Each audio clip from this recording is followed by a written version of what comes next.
Okay guys, we don't usually buy box sets of Hot Wheels. We usually buy individuals, but this one, it's quite an exemption because of the matte blue car na titingnan natin ngayon sa loob. So let's check this out and let's open this box. And so as you can see,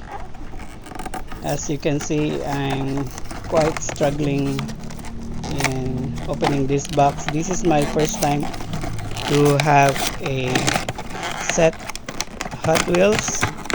I usually buy individuals because of the artwork, pero dahil nga dito sa matte blue finish na Hot Wheels, medyo na-entice tayo na kunin ang set na to. So let's save the best for last. Let's take a look at this one.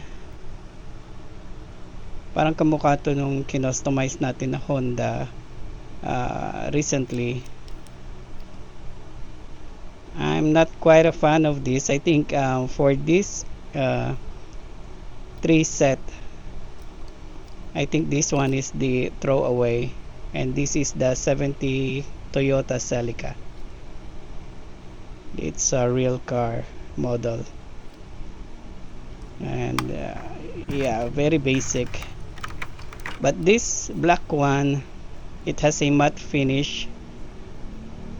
It doesn't have a name, so it could be a fancy car, but I like the matte black color of this. Look at that, ang ganda. And mayroon siyang livery sa gilid, and ang ganda rin ng red strip lines niya.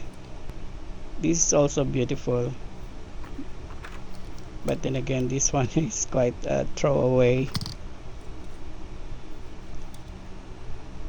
I love this car also, so I think among the 3, medyo sulit na, especially with this car. This is the very reason I bought this box set.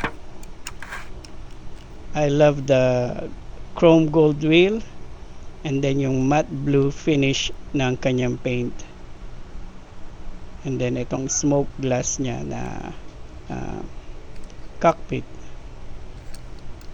Diba, ang ganda, ano? So with this pa lang, sulit na yung box set, and this is 90s Acura NXX. I love the matte color. Kung naging gloss ito, siguro hindi siya magiging ganun ka-attractive, but since they are matte, sana naging matte na lang din yung yellow. So we'll do more unboxing soon, so please like and subscribe. Thank you for watching.